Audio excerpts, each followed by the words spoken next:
Tell me what you think, Yorkie. You think it's terrible? Is it horrible? Okay, but to be fair, Undertale's not graphically a genius, but Deltarune is. And it's amazing how awesome their sprite work is in this game. I hope whoever the sprite team is using that for their portfolio. I was hovering over there, as I often do before stream started. Oh yeah, no, this is no slight on Fox at all. In fact, I practically worship the guy. But more just like in admiration and a note of the wild fan communities that exist out there. No, I view Undertale similar to like Remy and his fat chef friend in Ratatouille. Everyone can make games and Undertale proves it. Everyone can cook. Except, you know, not everyone is a massive Gustavo! I knew it. I was like, I'm waiting for Megan to help me. I'm gonna lay it out. But, you know, not everyone's a genius like Toby Fox, but Undertale is one of those examples of like, so this is a little bit of digression, but I once took a comic book writing class with Brian Michael Bendis, and because I was a graduate student, he made me TA in order to take the class because it was only for undergrads. And he used to say all the time, good story, well told. I think Undertale is a great example of that. Those of you who don't know Brian Michael Bendis, that is the guy who wrote The Avengers for 10 years. And also wrote Ultimate Spider-Man, the one with Miles Morales. He created it. And wrote the 3 books that led to Peter Parker's death. He is an interesting looking bald man who speaks like he's from New York. Also loved Homestuck. Like, talked about how it was revolutionizing the web. And I lost my mind and was like, I agree! This was like, you know, 15 years ago or something. But I've never felt more validated as an adult who liked Homestuck in my life. I was like, yes! Yes! Tell them! Tell them about how breaking the media genres is amazing! I did fall off when it got to like whatever they call it, the Zodiac people. There's some sort of other term for it, crab stuck or something like that. I definitely couldn't follow that anymore.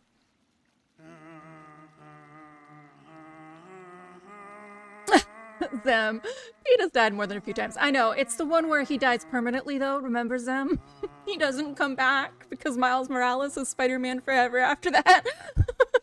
It's that timeline. That small one.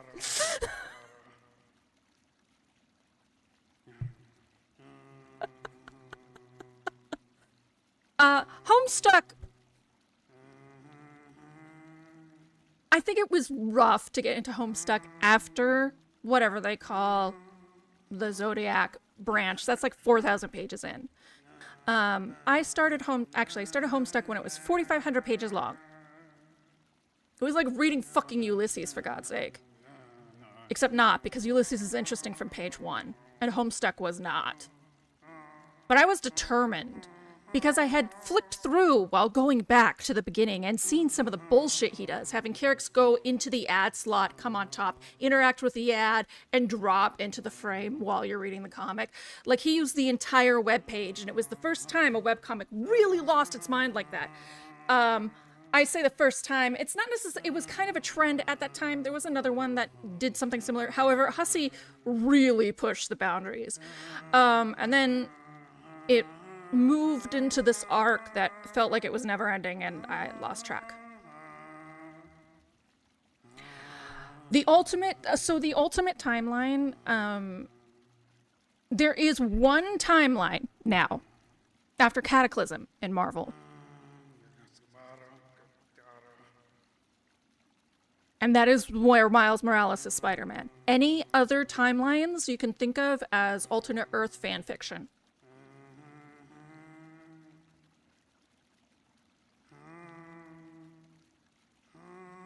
That's why Cataclysm was so dramatic. Like, when Cataclysm happened, it was one of the last big Marvel events for a long time. For a minute there, they were having event after event after event after event. And, the Ultimate Cataclysm shoved all of them into one supernova, and out of that came Falcon as Captain America and Miles Morales as Spider-Man. Yeah. Well, if you know, don't fucking argue with me. You know I'm gonna put you in your place. Bitch! It's like you never even watch me. Won't you get up with me with comics? I may not know what's going on in the books on the shelves now, but you better believe I know what's going on in the canon at all times. I was a professional. Yes.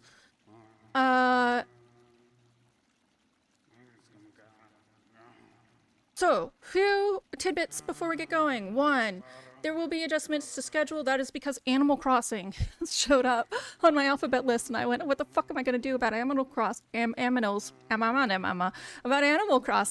And I realized I have to have day streams. And two, like I have to have day streams. And then two, in order to protect people's streaks, there will not be separate streams. Instead, there's going to be an optional evening game that will happen. If I need to take a longer break, it won't be there. Hollow Knight will not move from 7 o'clock. You will not miss any Hollow Knight NKG action. There will be an alert when it happens because I'll be changing the stream title. So nothing is going to change on your end as far as this motion. Headliner will start at 7. But during the day and stuff like that, things will change.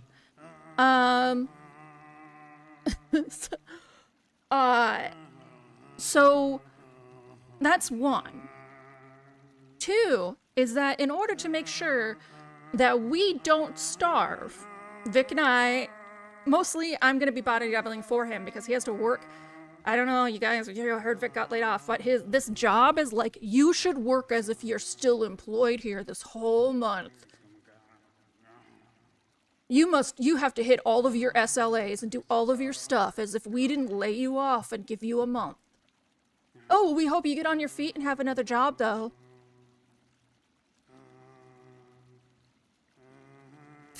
Right, pish. So, but Victor's a good boy. He does not. He doesn't, like, I had to, like, sit him down and be like, you need to tell them what you're doing, not ask them. So I sat him down and did that, but then I also, in order to help him, because it's exhausting having to work this job and then still apply and do stuff at night, we will be body doubling it, and sometimes that means I will not get my side of the job applications done before stream starts, which means we're going to have an IRL stream and you're going to comment on my cover letter. Good luck! Oh, I do like that death a lot, Sam. I love that Peter death. I also really love the Doc Ock arc, where he basically becomes Doc Ock, or Doc Ock becomes him in a way. That's one of my favorite Peter dismantlings as well. I'm not a huge Spider-Man fan, but when Spider-Man is good, it's fucking good. When it's normal, it's just meh.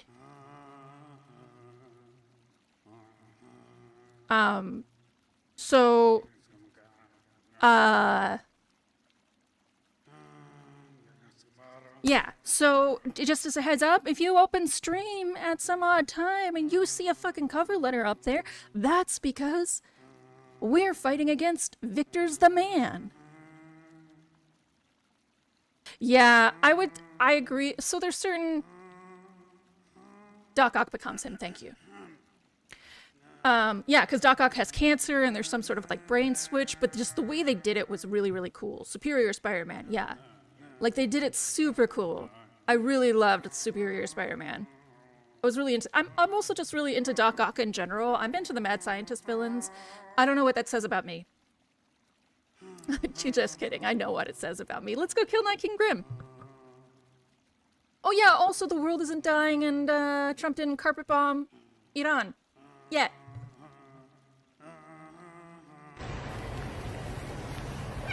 Tell me what you think, Yorkie.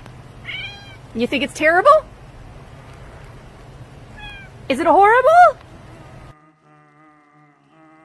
Oh, don't you sass me. Don't you sass me, OBS. Don't you do it, you bitch!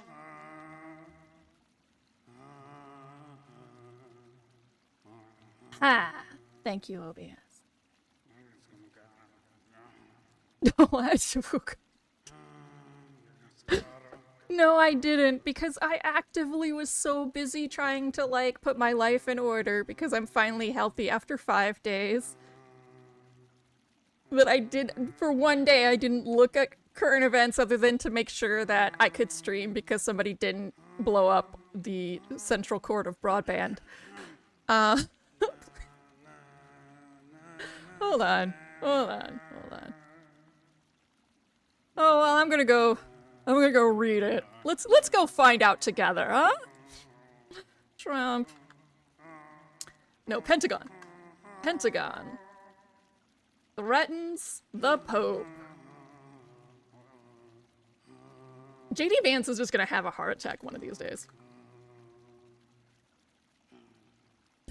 Yeah, literally, I say JD Vance is gonna have a heart attack, and the first headline I get is JD Vance confronted with report the Pentagon allegedly threatened Vatican with military force. Okay, Pentagon threatened the Pope after he criticized Trump. It was so bad that Pope Leo changed his plans to travel to the U.S. Okay, but I don't trust this news person. I don't trust the New Republican in any capacity. Hold on. I must get this from someone I actually care about. Newsweek.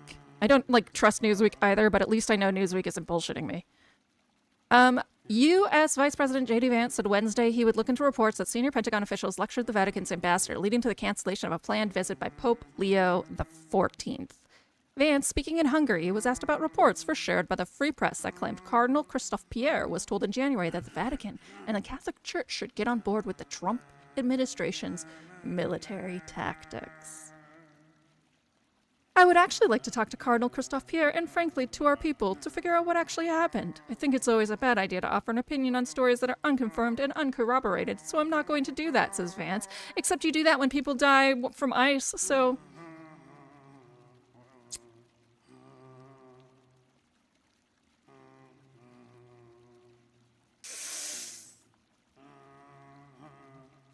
They referenced a previous Pope diocese. Oh my god, I hate that word.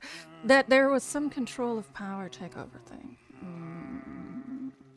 Yeah, they did try to throw the Cardinal of Chicago out because he outed them for not allowing prisoners of ice to take Lent.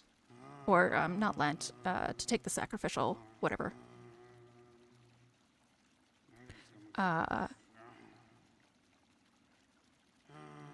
Yes, I was just mentioning a different time when we got involved in Roman Catholic politics in the States. Yeah. Sign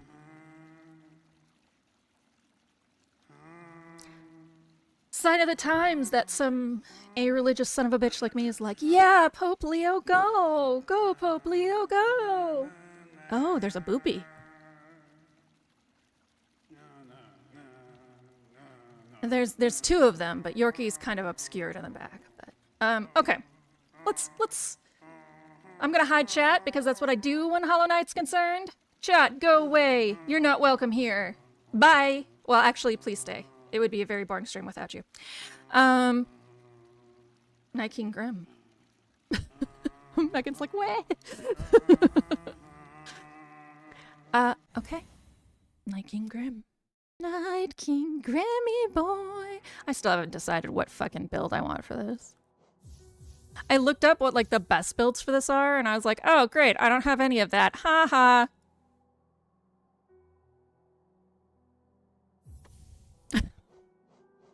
So, you know. You are banished. You are banished.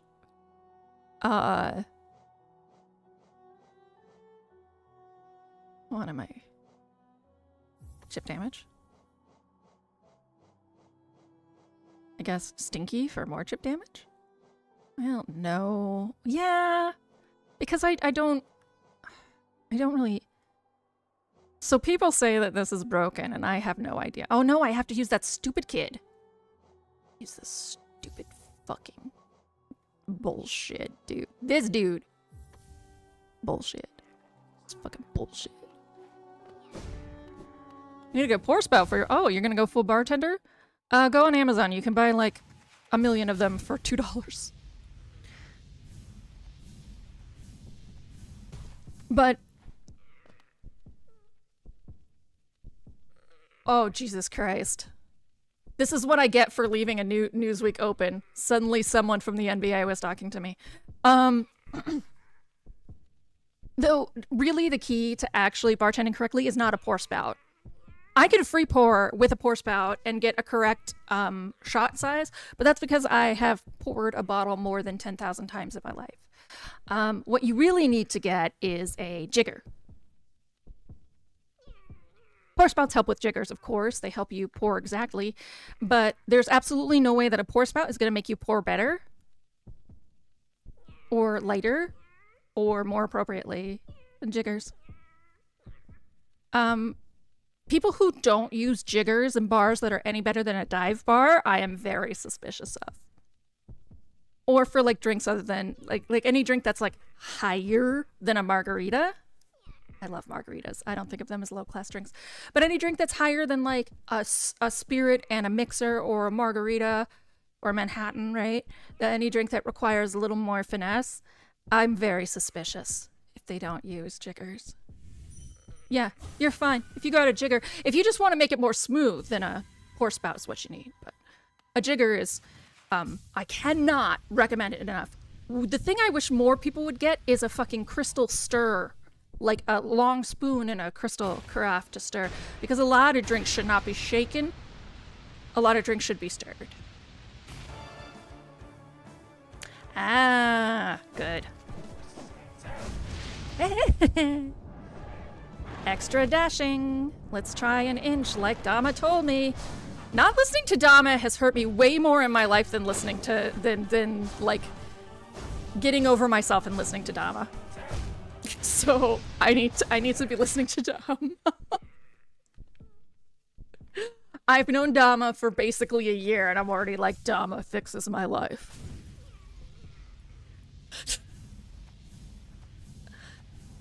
One of these days I'll make a drink online for you called the Japanese heart shake. And I'll show you the Japanese heart shake. It's a good technique. Lets you shake a lot less. Much colder drinks. I'll do a little fancy bartender tutorial. I was always the bitch who like tweezered flowers in place by the end of my career, so. It's actually, there's a much simpler rule. If it's got citrus in it, shake it. The only exception is a gimlet sometimes. Not a gimlet. Fucking, oh, oh yeah, it is a gimlet. The only exception is a gimlet sometimes. If there's citrus in it, fucking shake that shit. If you go down the board, you'll see that almost everything they suggest shaking has citrus. Though I will never, ever fault someone for shaking a martini. You want that? You want ice on your fucking... You make your drink the way you want. You want ice on the roof? You make ice on the roof. This is what someone said. I want some ice on that roof. They want a little ice crystals on top. And I actually didn't blame them because martinis are expensive, especially if you're getting like nice gin. So, poor Grey Gimlet is a little tiny dwarf. That's true.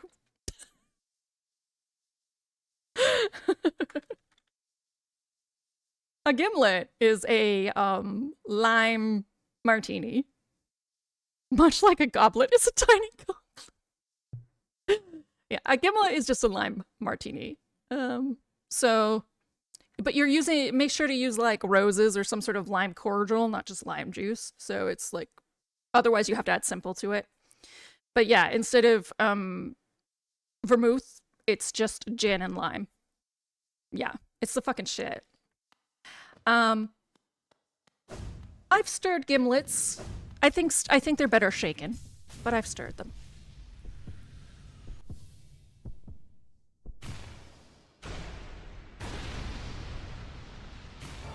A lot of people don't use like a botanical gin with a gimlet, which I think is a hellacious mistake.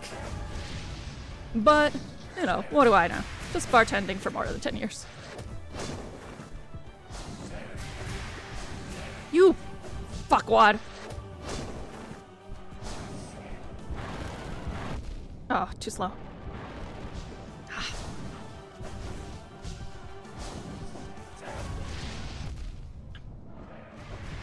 Okay, I hit him. I hit him once. Oh wait, I didn't do the Pantheon warm-up.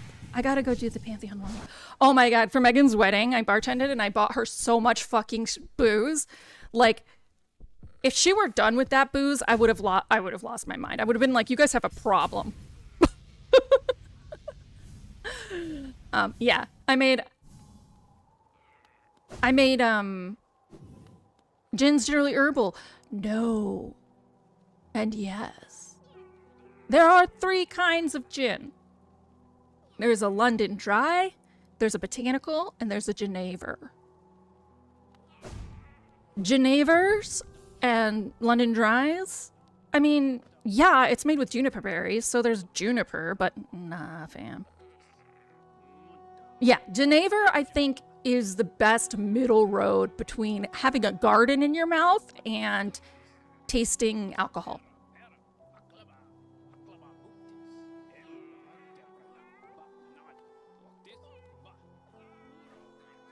The most popular was a mezcal gimlet. People lost their mind over that. Okay, it is. Oh, Lord. Yes. Up. Up. Yeah, so Genever is actually the original gin. So when we talk about Genever gin, we're talking about gin's precursor. And so it is fermented and distilled differently, yes, because it's Dutch and it was long before London got a hold of it. We think of gin as, you know, Beefeater, London Dry, British, which Britain did in the end perfect gin that we drink now, but it is originally a Dutch property. Also, juniper berries are not berries.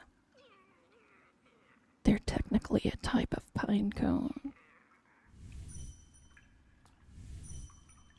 Botanist will ruin your life.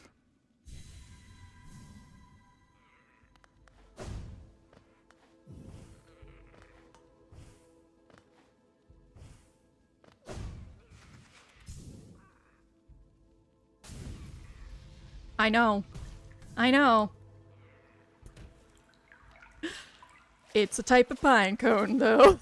I really want to make the world different for you. But let it sit in. Let it sit. Let it sit with you.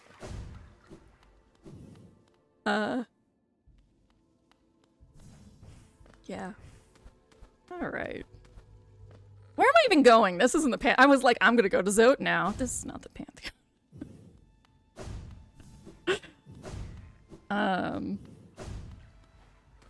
Yeah, just, you know. Other than Seagrams. Holy fuck, Sam! You've only had Seagrams? Yeah, I thought you were a boozahole. I kid. Gin is expensive. Again, it's a type of pine cone. It's a very fleshy pine cone, but it's a type of pine cone. It's kind of hard to get a hold of that shit. Hendrix is a really good opening line to what we call a botanical gin. I'm a big fan of Uncle Val's botanical, but I'm not sure if it's still as easy to come by as it used to be. I would say Hendrix as a mid-price gin is a good place to go. If you are lucky, you'll have Preland Spirit there, and that is run by witches in Portland. And if you have that, you should drink that. What are we gonna do?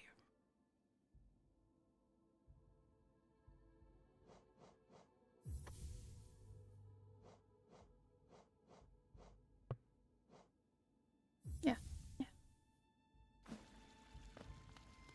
now displaying a message for YouTube. Yeah. So there's just this group of lesbian witches. Hi, thanks Trixie. Hi YouTube.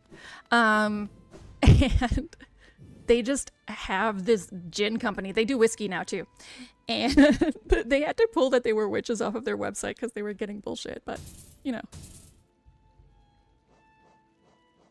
It's a teardrop bottle. It's very distinctive. Like, it will be one of the only ones shaped like that.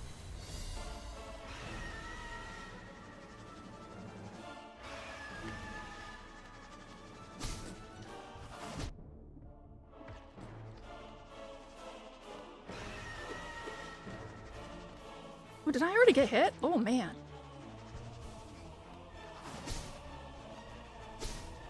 Come on. Nope, see, I gotta not be cocky about this. I get so bored. What up, my dudes?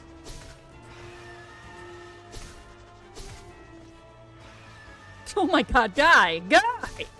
You're gonna be okay!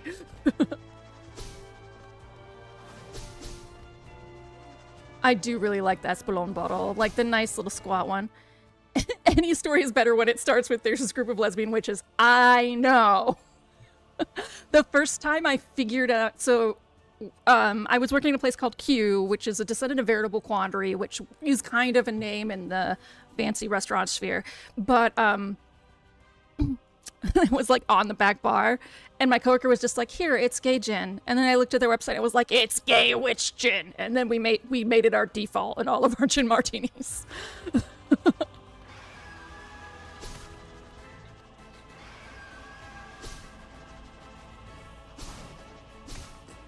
That's also where I learned to love rum quite a bit.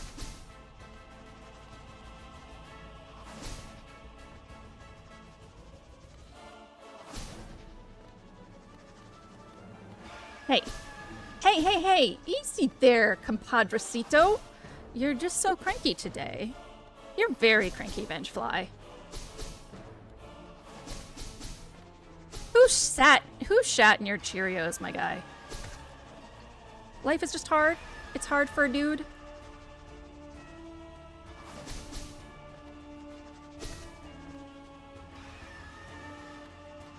Ooh, that'd be cool. Boiling the bottle and making it kind of like a crazy Rem Fair tequila flask. Come on, dude. I still haven't figured out how to shut off the turbo. I'm just gonna keep using it while it's here. It's the same as I haven't figured out how to shut off the fact that one button on the back is pause. I can do the computers. I never said I could do. The compadrecito is the most 50-year-old white dad thing I've ever heard. Compadrecito. Did I say that? Is compadrecito even like okay Spanish sim? Megan, I'm doing a pog margarita tonight. Ooh, that sounds yummy. Or at least to keep mysterious concoctions. I do call things cito a lot. I call them compadrecito or pupacito. I'll call my cat pupacito.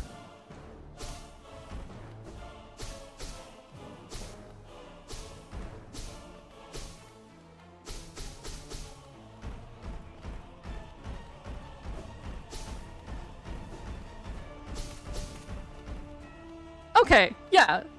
Yeah, I'm little compadre, yeah. I mean, I don't think it's probably common parlance. It's definitely just some white girl bullshit, but at least I'm not, like, butchering the language. That was my immediate concern. When he was like, that's the most 50-year-old white dad thing, I was like, no! Please don't let me be, like, saying something bullshit this whole time. It's because of pobrecito. Someone taught me... Oh, probably not. All right. Fair. I had a coworker from Chihuahua and she said, oh, we use pobrecito like you guys would use, oh, poor widow guy. So somebody taught me that and I was like, oh, okay. Well, I'm just gonna call everything a Cito then, which is, you know, now that I think about it, the most white response I've ever had. Probably not the most white response, but very close. It's like, oh, I'm just gonna call everything a Chan. Oh, Kichi-chan. Ugh. Pork beret, why you gotta make me feel so gross? Why you gotta be so rude?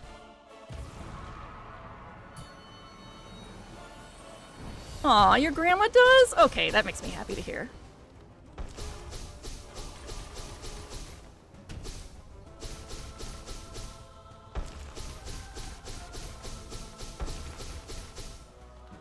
Meow.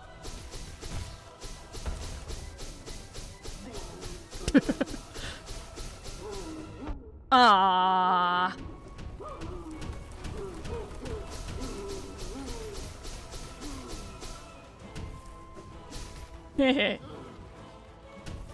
Hey. Hit your head.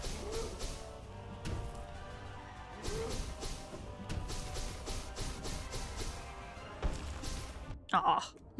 He's like, haha. You didn't hit my head. Potecito. Mind I've never seen it written out. Yeah.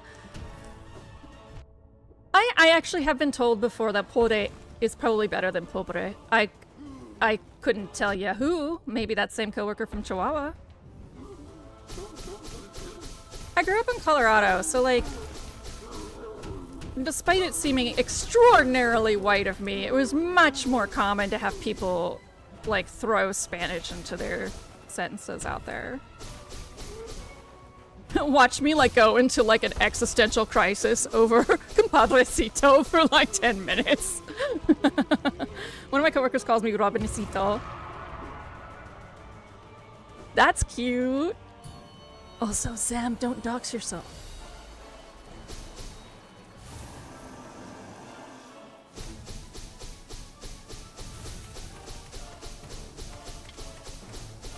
This is just bullying now. Yeah, this is literally, well, it's the second whitest. Montana. Montana.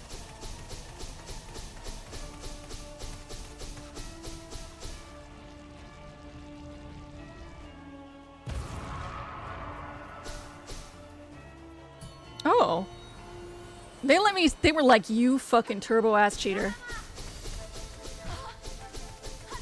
This is just mean. The first time I did this, I was like, I feel like a dick. Okay, I deserve that. You're right, Hornet.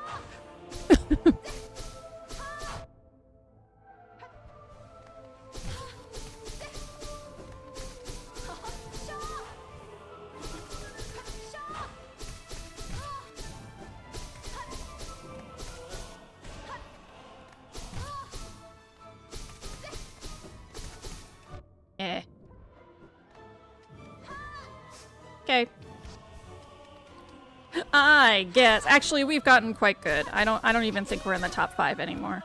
Which is not to say we should be proud of ourselves for being so racist that it took till 2025 to not be in the top 5 most white states. In fact, I think Oregon in general should be ashamed. Of a lot of things. But not our healthcare.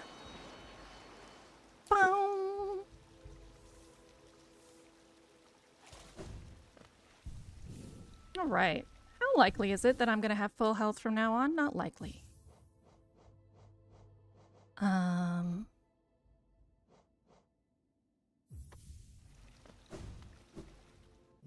had a fear to dox myself. That's fair. How empty their life is. That's fair.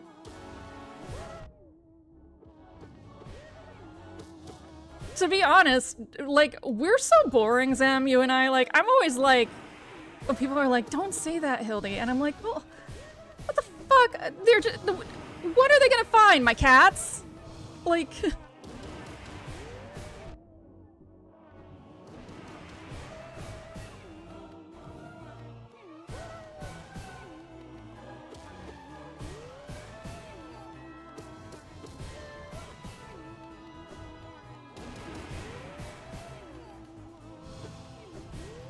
I have a lot of stories about when I was interesting.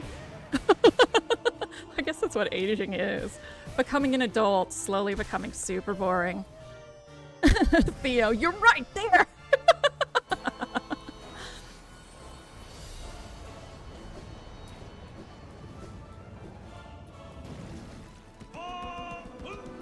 Ah, Honda!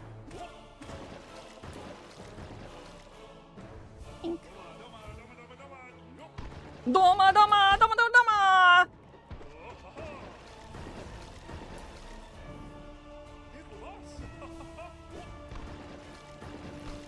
I love you so much. I wish you had your normal music, though. He has such, like... I'm a hero music! Watch me be a fucking hero!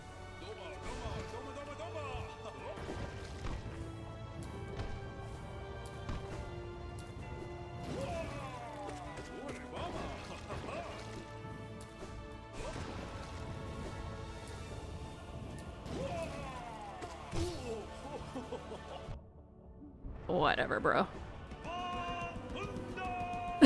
Oh, there's that head tilt again. I love that animation. That, like, excuse me? Come again? This is not alright. When something without a brain is giving you an askance look, you know you're something special. Ah, boo. Come on. You gotta ease up a little bit, Mr. Living Basketball. Woo! I should have put on quick focus. What was I thinking?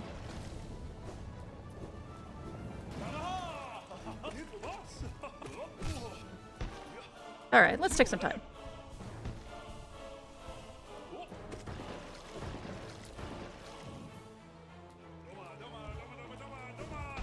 Doma! Come on. There you go. Hi. Megan, I just posted a thing referencing the Avignon. Ma'am, someone has paid for your hydration. Thank you, Trixie. Thank you, Theo. Give me a segundo, please. Oh god, I am so white. Man, pork beret. I'm so glad you're here.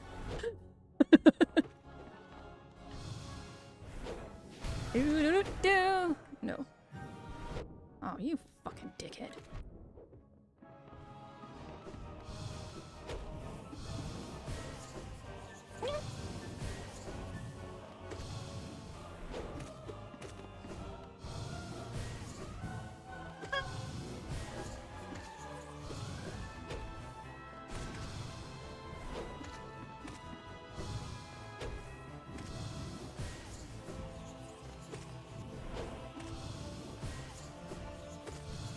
Aw!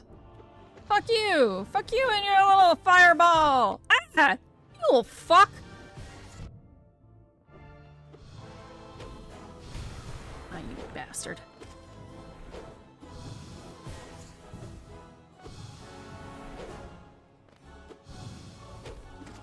You're wasting my life!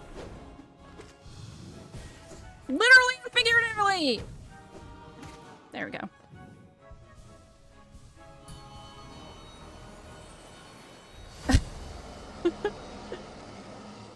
I almost told you that. I almost told you to get a bar spoon, but then I was like, oh, nah, you know, it'll be fine. Sorry, bro.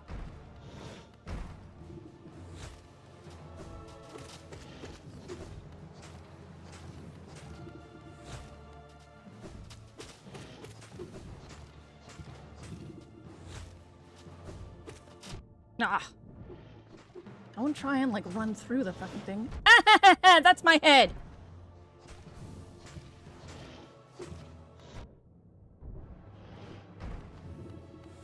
No, Moloch, no!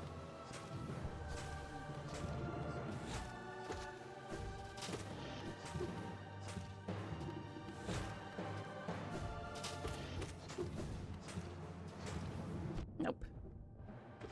Ah! Yeah. Basically, whenever you're using something with a lot of fat, you want to get a bar spoon. Because Especially if it's cheaper, fattier, emulsified stuff, it will separate, and it just looks gross. Like, gross. Whatever, Moloch. Next time.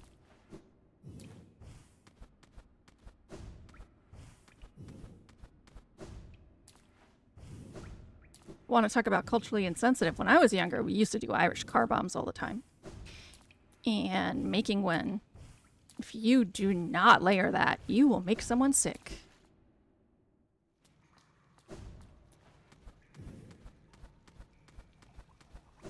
And for those of you who don't know, Denver has a huge Irish community, like really big.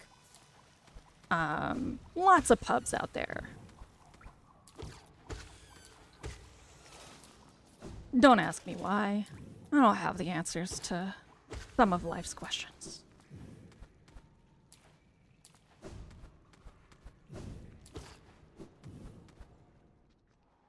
Zem, yeah, that is very insensitive. Exactly.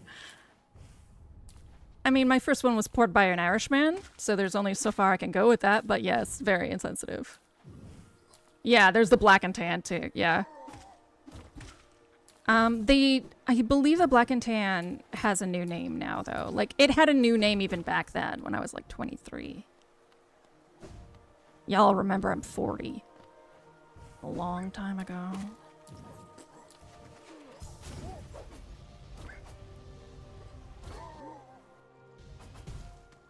Okay. Where am I going? What am I doing? Who am I? I'm going to a stag. Going to King's Station. That's where I'm going. Yeah, I'm going the right way. An Irishman in Ireland? Oh, no, no, no, no, no, no. And obviously not a North Islander. No, no, no, no. Oh, no, no, no, that would be thoughtful and weird. No, no, no. No, definitely a fuck all. My first bar job was at a place called the Old Dubliner, run by an actual Irishman who had moved a pub he owned in Ireland, he was this rich, over to the Americas. Similar to how the Old Dubliner got moved in actual Europe. They actually served haggis. So, to a point. To a point. But I mean, there's no excuse. I don't excuse the past. But just so you know, I got this holier-than-thou attitude through a lot of soul-searching. I'm on one today.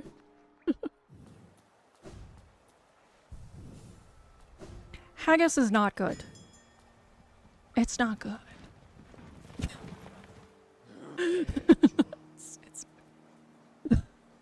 You don't want to try haggis. Nobody wants to try haggis. It's not good.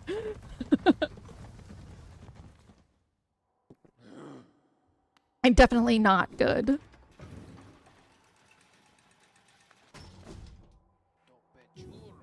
All right, sit. Now that we've... I mean, I also like Taco Bell, and I still think haggis is not good.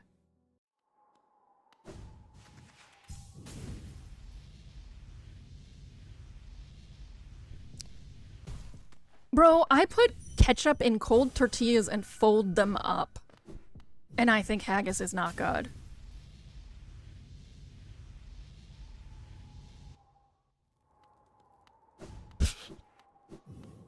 The things you'll say on camera. Charms. The child. To be the child. If you watch the Karen Gillian Last Meals episode on YouTube, they try it because she's Scottish and had never had it before. So I'm okay, be back soon. I forgot to do my Duolingo. Was it gross? Did she call it gross? Because I think it's gross. And I'm always right, obviously. Oh, balls. What do I even do with this? Hi, Adam. Oh, it's time for plans. He's like, let me interrupt your stream. Dude.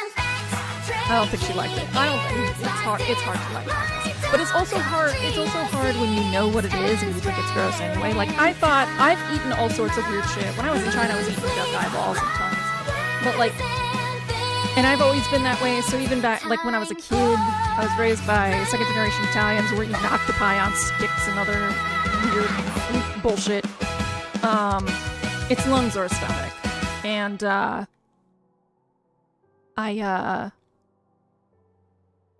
yeah. Hey, let's talk about juniper and how it's a pine cone.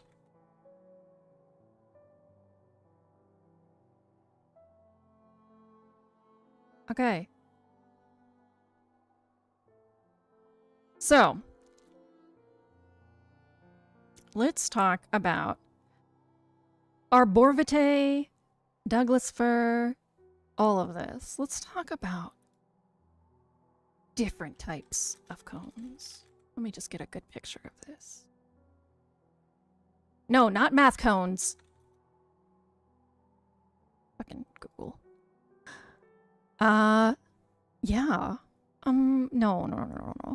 You guys are failing me. Botany. Oh my god, I hate you all.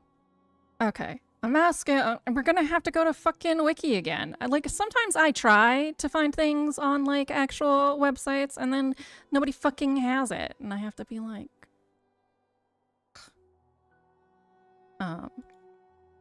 So, we have to talk about conifers to talk about,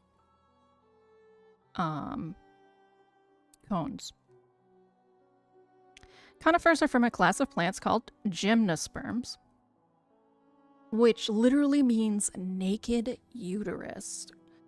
Gymnosperms are, they came right before seed plants. So most trees that you know, if they flower, they're actually an angiosperm, which is what we call flowering plants. They produce seeds. However, gymnosperms are the first that produce seeds, the naked seed or the naked uterus. Technically, it's not naked, okay? But it is without the flowery other parts of it. So they are a group of vascular plants that actually survive dinosaurs. They predate both netophytes, which are bizarre almost trees, and they predate monster ferns, which is this period of time where ferns were like 20 feet tall and life was weird. So they make up Pinophyta, and that's also known as coniferae, right? We refer to conifers as carboniferous because they have a lot of carbon in their bodies. They're quite carbon heavy. They actually survive as fossils. So we know this about conifers. Not that I could say, okay, you can't ever say you know something in science, but we're damn sure about conifers. All living conifers, except the netophytes, which are super bizarre. Just remember, netophytes, weirdos. They're woody plants. When we say woody, we mean has bark, right? And most are trees with narrow leaves, often needle-like. Yeah, needles are leaves. But let's get down to their cones, buddy. Reproduction. So Taxaceae is a family in conifers, and they have something called an aril. This surrounds each seed. The European yew is a highly modified scene code here. So Pinaceae, this is, your common Christmas tree is Pinaceae. Like almost all conifers are from the genus Penis. Just take a moment. Penis. So they're from the genus Penis. And do dinosaurs live there? What? At the Mesozoic? I'm sure they do if timelines are parallel. So Pinaceae is all your usual bros. And then there's a few other families, which we do need to talk a little bit about phylogeny or taxonomy for this cone style talk. So we have Cupressidae, which is Araucarialis and Cupressalis, and then we have Pinidae, Pinalis, Pinaceae, Carolepticeae, and then Netidae, we don't even know. Netophytes are so weird, we don't even know where they go. So we're talking here about orders. Family, sorry. Crispy critters. Yowdy. So when I say Taxaceae, technically, right, it's in a completely different family or subfamily than conifers. So the fact that it's so weird that it's an arrow instead of necessarily cone is part of that. Now, let's talk about what makes up a cone, right? Do you just have a link to cones? Because that would make my life so much easier. Show me cones. They are primarily perennial. Yes! Okay, a conifer cone. So we call them penis, serious penis, delirious, go into the woods, call that penis mysterious. Oh my god. So good, pork bray. I love that. So our informal botanical usage, it's a strobilus or strobili. And there's two. There are actually female cones and male cones. And male cones are those weird ones that just look like, they don't really have what we call bracts, which is these woody bits. They're just like, they look like a bunch of pollen grains all stuck together and like kind of whooped. We call it the microstrobilus, but usually in botany, almost everything with the male anatomy is called micro. This is because it is tiny. It is micro penises everywhere in botany. It is a side effect of seeds being so important that pollen and other gametes of male physiology or other gender, second gender physiology are so tiny. So the microstrobilus or pollen cone is really weird, and it's strictly the same across all conifers, including Taxaceae. It is the female cone or the macrostrobilus that is, or mega, that is really bizarre. We call it a seed cone or an ovulate cone. So let's look at the Scots pine here real quick. So you see, when we say naked seed or naked uterus, this is literally what we mean, is that these scales that are on the center bit of the strobilus just have ovules straight up. Gonna be an embryo ovules just sitting out there in the fucking naked air. Like, hey, what up? The only thing that really protects them is what we call the integument, which is, you see this little, right here, this little, looks like almost a Pac-Man mouth coming out with a little circle in it. That is the integument, or in biological, or in uteri in mammals, we would call, that's basically the fucking uterine lining. Yeah. So, and then there's the seed scale and the bract scale. The seed scale is the actual big old wooden thing. And the bract scale, usually if you peel a pine cone apart, you can see that there's this little bit that pops off. That is the bract scale. So, these are immature male cones. As you can see, everything is just tiny, weird looking men. Megan, hey, I shed that once every month or so. Exactly. So now we're going to talk, now that we've gotten this like cone preview here, we're going to talk about some weirder cones. So here are their cones, and they produce nuts. So technically not a conifer, because the big difference between a conifer and an angiosperm is seed fruit bearing production. A nut is a fruit. However, it would be wrong not to call it a conifer. Sometimes exceptions exist. And the nuts are really, they're not nuts. We call them nuts, but they're actually the bracts of the cone. So they have this huge solidified ball of a cone that you actually cut open like that.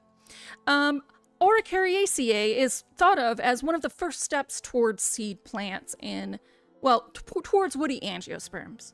Then we have Podocarpaceae. So it's a berry-like podocarpus cone or an aril. And when we refer to an aril, it's got like this soft, fleshy bit on the outside. These are plants that usually rely on animals. We call it zookery, to eat their shit, eat their fruit, and then shit out the rest of it somewhere. So, because it's naked, there's literally nothing else but this little fleshy exterior, and boop, that's the baby plant. Lord hope no damage happens to it. That's it. That's all you get. So when we talk about juniper berries, they're actually part of the cypress family. Junipers, Cupressaceae. So they differ in that the bracten seed scales are fully fused. So remember, we had the separate two scales. They're completely in one little ball. The botanical term galbulus, or plural galbuli, from the Latin for literally a cypress cone, is sometimes used instead of strobilus for members of this family. The female cones have 1 to 20 ovules on each scale. They often have peltate scales, meaning shaped like a shield, as opposed to imbricate cones described above, though some have imbricate scales. When we talk about imbricate, we mean shaped kind of like a sword. The cones are usually small, often spherical, and like those of the Nootka cypress. There are a few that are narrow and long. The scales are arranged either spirally or in desiccate whorls or circles going opposite directions. Usually, we have 2 opposite pairs, sometimes 3, but almost never 4. 3 is an important number to remember for early angiosperms. Almost all flowers, the earliest ones, have whorls of 3. So the fact that they're having whorls of 3, again, situates them pretty primely as standing right before, say, a magnolia tree. So the spherical cone of the Nootka cypress right here, you can see they're all fused together looking like, honestly, it looks kind of like that shit, you know, the little burrs you get when you walk through a field and it sticks to your foot. That's also something that's traveled by Zuccheri, by the way. Looks like that a little bit. And then here are the berry-like cones, as we said before. Now, with junipers, it's completely encased. So junipers are probably the closest to just a fruit-bearing tree that you can get without it being a fruit.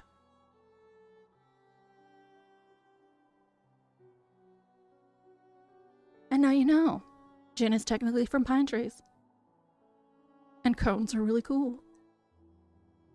Cones are also a little creepy. It's kind of like if you, like, honestly, a cone is like if you just flipped the uterus outside the vagina and said, good luck.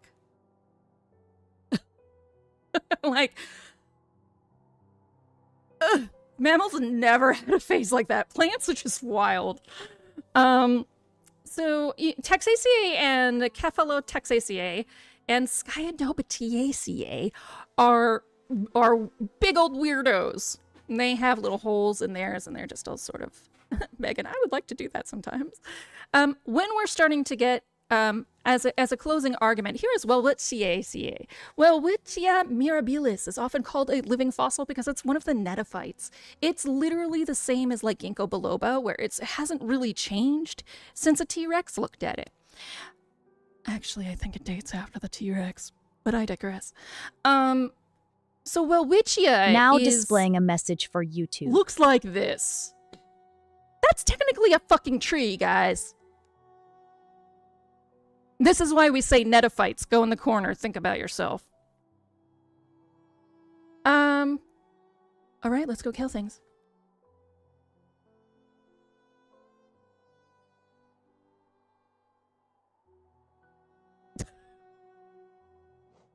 Thanks, Trixie, by the way. Yeah, just go in the corner, netophytes, and figure it out, my good dudes. Netophytes are really weird, and they're kind of my favorite. We used to think that they were the next step towards flowering plants, but now we know they just were like a mistake. They're just like, they're like the Neanderthals. They just sort of stop. Plants were like, this will be a good idea. Oh, wait. Having a tree that looks like a pile of garbage on the African Sahara floor is probably not a good idea. That's what happened. But it just so happens that because Welwitschia is in the African Sahara, it survived because it's sort of like Ginkgo biloba being in these isolated Chinese temples, isolated Buddhist temples. It's like, well, nobody's fucking with it. And the few animals that fuck with it are like, yes, feed me, thank you.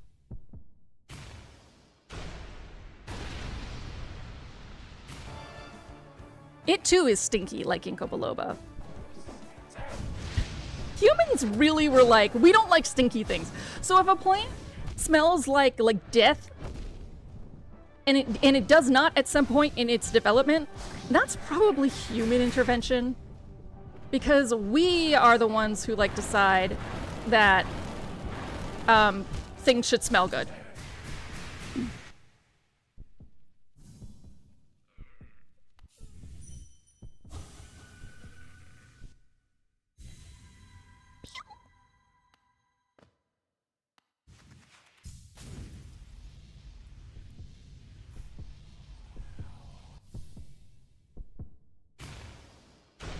Stinkiness in nature is a boon, I guess I should say, for plants.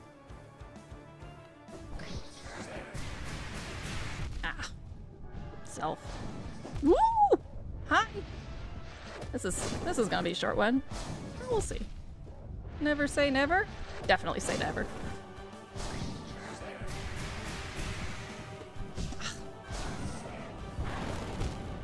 I think I had decided that I should have Dash Master or something on so I could move faster. Oh. PB, does something that smells good for humans also smell good for other animals?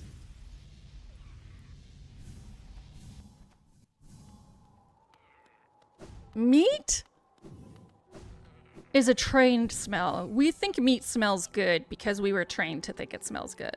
There's a long... Okay, I am a vegan, so whenever I say stuff like this, people are like, oh, it's propaganda. It's really not. There's a lot of science behind it. However, I don't want to get into it because as a vegan, I end up having to defend this point far more than I care to. However, meat smells good to us because we were raised for meat to smell good to us. So...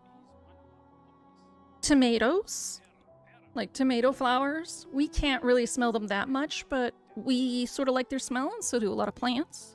A lot of plants that rely on zookery, as in the kind where you're going to eat the berry, they smell good to animals and mostly to us. Like ylang-ylang, we can't eat that seed, but animals can, and ylang-ylang we think smells nice. A lot of like really nice smelling flowers. Bees especially like the scent of nice smelling flowers. Toma. But yeah,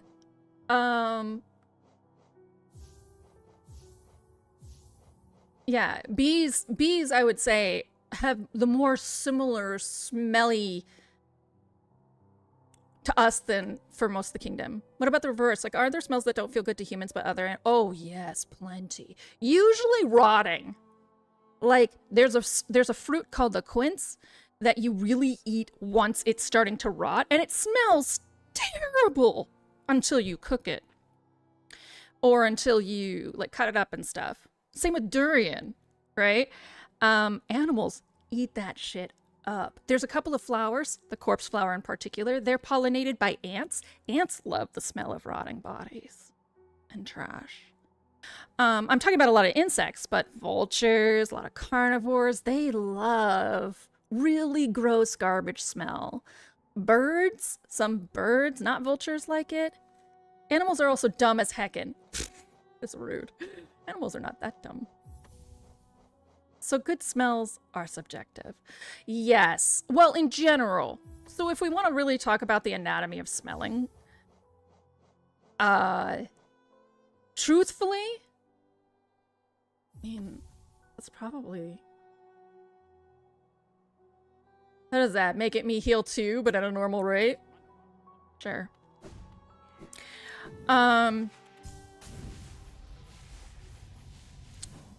science of smelling is pretty much that smells are subjective, which is why it's one of the main points about meat or cooked meat smelling good to people, is because meat does taste good. We are animals at heart. Not to me. But to like your basic primate, meat tastes good. We also season it to taste good. And we are trained when we're young that that smell means good food is coming. Right. But I have quick focus on too, pork beret. So quick focus and deep focus negate each other, right? And it just means I heal 2 at a normal rate.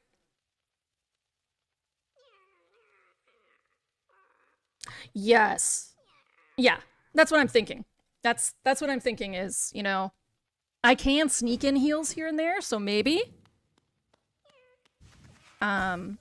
So Zem, that is exactly what I was thinking. That and cumin.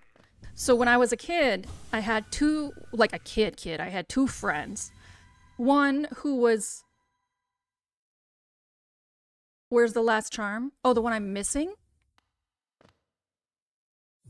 Oh, I can't even open my menu in this world. It is... I remember looking it up. But like, my Mexican friend's house smelled like cumin so strongly that people would make fun of her because they didn't like the smell of cumin. Well, they were American. They didn't eat delicious food with cumin.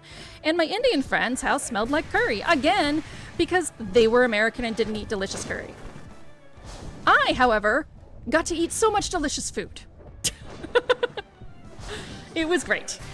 A lot of people don't like the smell of Chinese homes because there's a lot of oil in Chinese cooking. And believe it or not, oil and fat has a smell. There is like an oily smell. Okay. This charm. No, that charm. That is a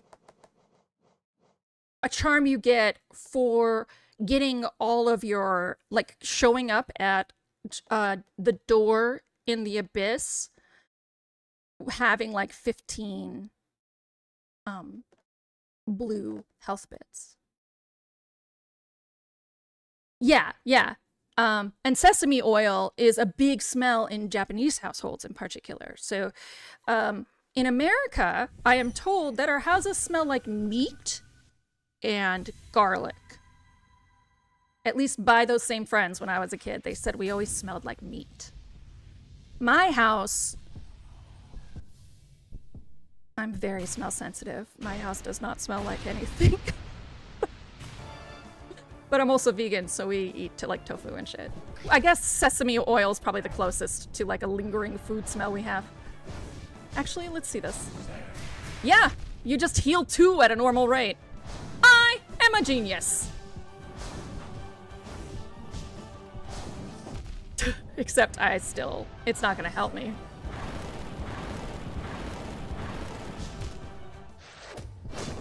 Goat, my smells. Oh yeah, if my house smells like anything, it's cat. Or boy. Victor's one of those people that smells like a boy. I don't know how to explain it. It's one of the most gendered things I say, but he does smell like a boy. BB, I really like the smell of cat food, even though I never ate any cat food. You know, that's not uncommon. In the Fallout world, cat food and dog food is something people eat. Because a lot of people like the smell of dog food, and cat food's essentially the same. We just, you know, we never think of cats the same way we do dogs. Oh man.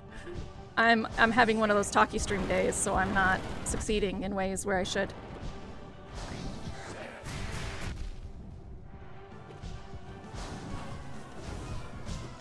I used to think, when I eat meat, I used to think that, like, wet dog food did smell pretty good. It smelled like gravy and pork. Yeah.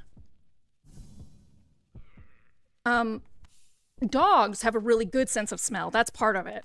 And part of why cat food and dog food smell different too. Like, cat food is really strong smelling, whereas dog food is sort of just human level smelling. That is because cats cannot smell the same as dogs. Cats have a much weaker sense of smell. So for them to want to eat something, it has to be really strongly scented. Okay. I draw the line there, Theo, for a lot of reasons, because canned cat food isn't cheap, right? So if you're talking about this being like an easy protein source, it's not. Canned meat is just it's the same price as canned cat food. Like, what the fuck?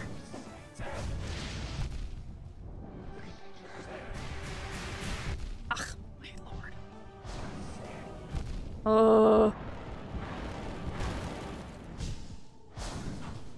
Okay, tighten up, Hildy. I'm gonna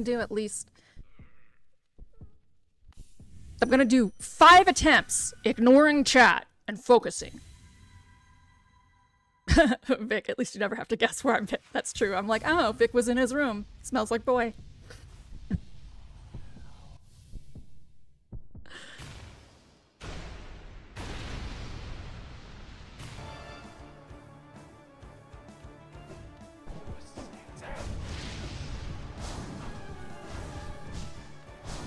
Oh, yeah.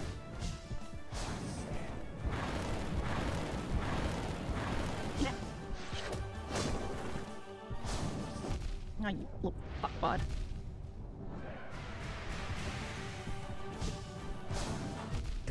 Just stare at him. That's fine. It's gonna go fine.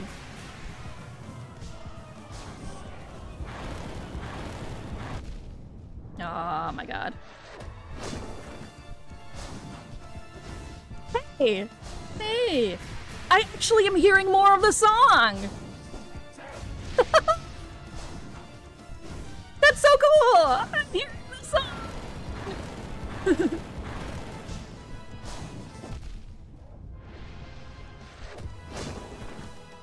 Slowly! Slowly! Hildy gets good!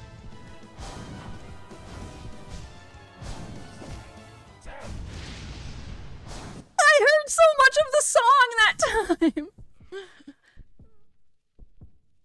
Zem, I mean, you can eat cat food and dog food in emergency situations. Porkberry, the problem with any dietary restrictions is that to a lot of people without those restrictions, it makes it sound worse. Zem, true. Lexi, good luck. And Kichi, thank you. Hi, Lexi. I agree. I think that happens a lot with veganism in particular, is dietary restrictions that are for your health or like literally I don't eat something, I think give people anxiety, or it makes what they eat sound bad. Which is just silly. We all have to fuel our bodies, you know.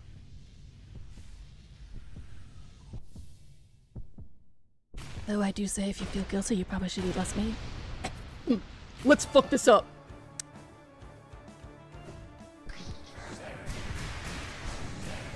I heard so much of the song. Little bastard. Ow.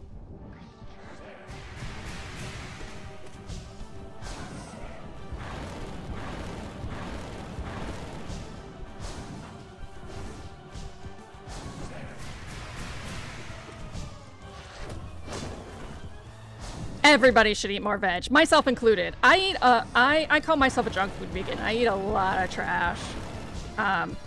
Everyone should eat healthier. I highly doubt that anyone here eats in such a way that it is really good for them.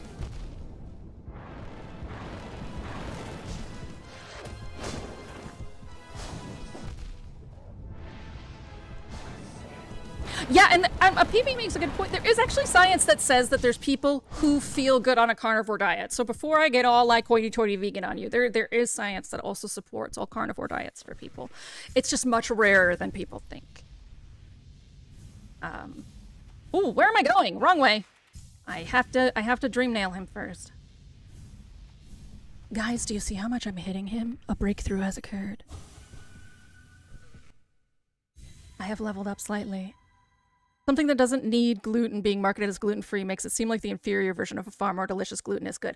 Porkberry, I absolutely agree with that observation. I think there's a lot of that happens in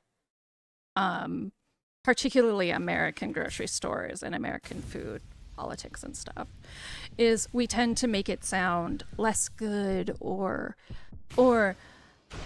like you're restricting something to be good. You're removing a pleasure. You're a good little eater. Oh, that actually, you didn't see it maybe, but it actually froze on my end for a hot second.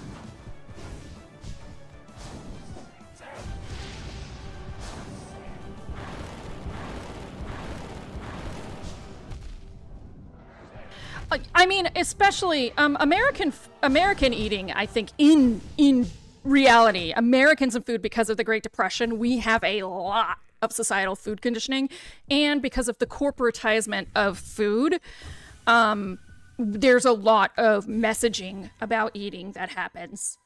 And since we're not a country with a long culture, it's very fragile.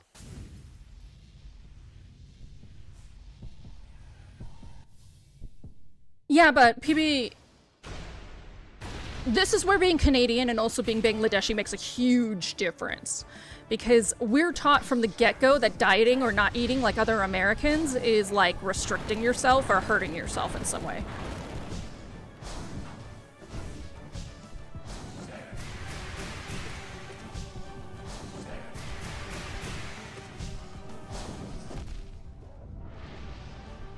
Though Lexi is Canadian, so I don't know. But Lexi's a giant, like, exception in all things. Love you, Lexi. Ooh! Aw. I can do it! I can do it! I hit him! I hit him! I hit him! I'm done his head!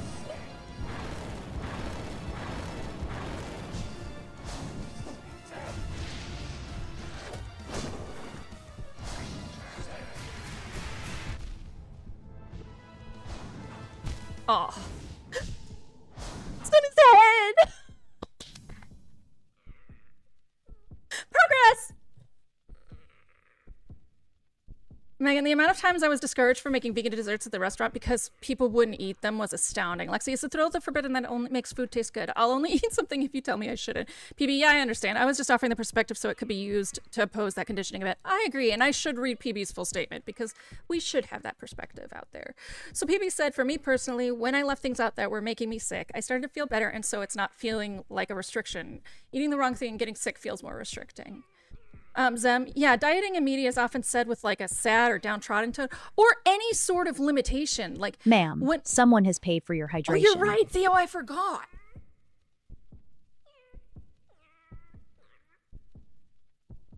And I have to...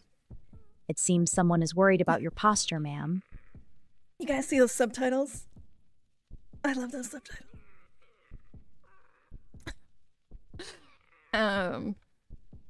Hold on. I'm gonna refund Theo's points real quick.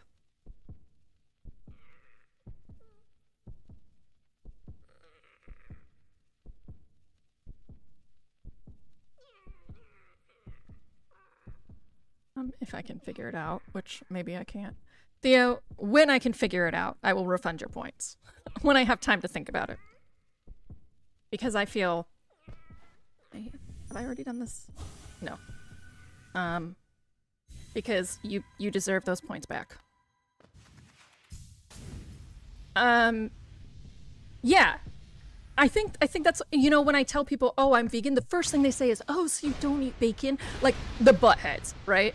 And I'm always like, yeah, I don't eat bacon, you know?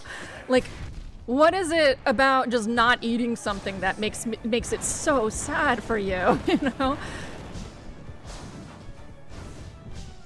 Also, bacon worship. Like, bacon's good. I remember it being good, and I like, you know, vegan bacon or whatever, but man, the worship about bacon is something else. It's a piggy, y'all. It's a piggy. It's a little piggy. He did not say wee wee all the way home.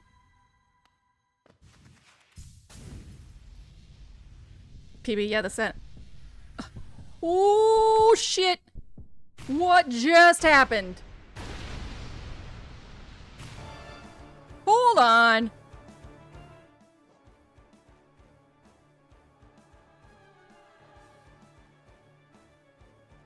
Theo says bacon is good, but chocolate.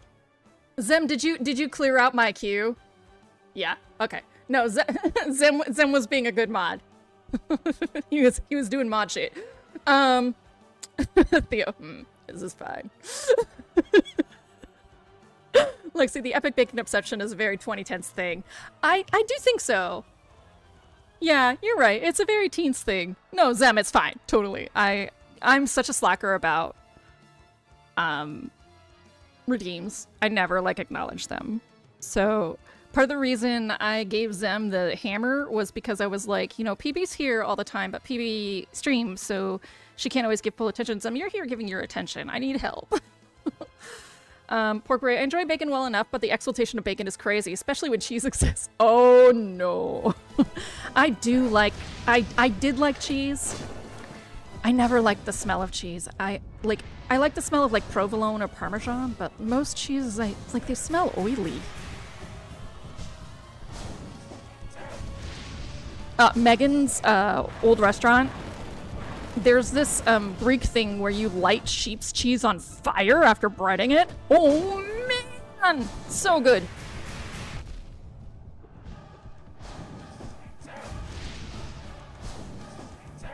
Oh, I'm getting cocky. PP, I'm more into bows, but I'm happy with sword. Fair. Saganaki, yeah. Man, anytime I ate dinner at Megan's restaurant, we were like, Saganaki, please, like 2 of them. Because they give you use lemon juice to put the fire out, and then you have bread, and it's like, fuck yeah. I love vegan cheese. I like it more than regular cheese, though. I know that's sacrilegious, but I really honestly do.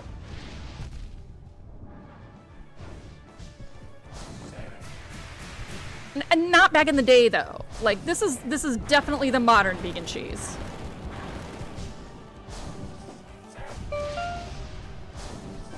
Ooh, what is this? Pay attention, Hildy.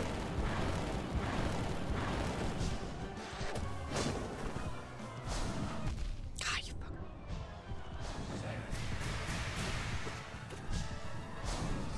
Oh.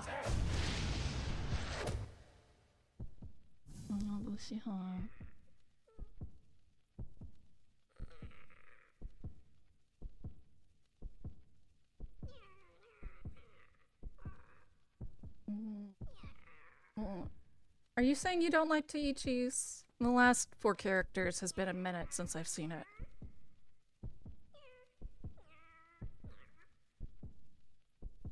You are saying I don't like to eat something, but... Nah, it's wrong. Okay, I feel a little better. I was like, Naga.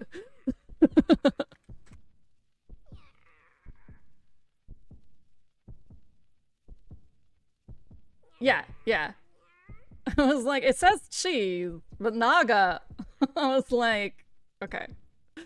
Yeah. Well, I mean, no one likes cheese more than Dama. That makes sense, though. I don't know. Something about you telling me Dama likes cheese, I'm just like, yes, that makes sense. Have you seen her play Celeste, Lexi? Theo, I agree, though. The biggest thing for me and veganism and staying on veganism is desserts. Chocolate. Switching to dark chocolate. I've always loved dark chocolate, but it was hard to switch to vegan dark chocolate because it's very dark. Like, the average dark chocolate is not vegan. Look at that cute little mouse. I can't think about cheese the same after Ialu, though. Clicking on a little wooden cheese wedge for a half hour really changes a person. Oh.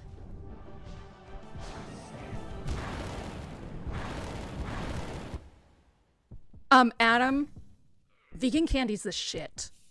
There's very few people I have known who do not like vegan candy better than regular. Like, most people, once you hand them vegan candy, and a lot of vegan desserts actually, prefer it because of that whole like American thing. Like, a lot of these are produced in America. Like the whole American thing where if you're not eating something, you're missing out. Vegan sweet makers have gone out of their way to make delicious ass shit.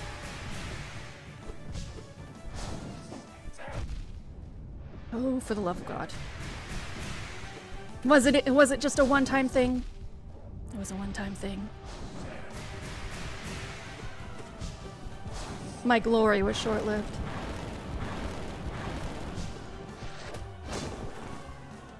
Honestly, I am doing better as a general whole.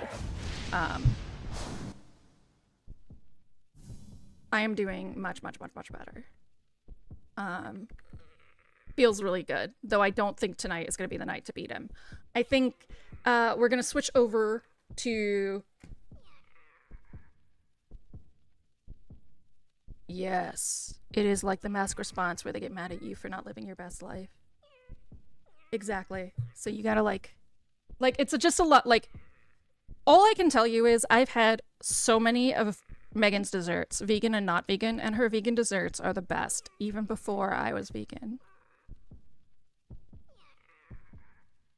So good.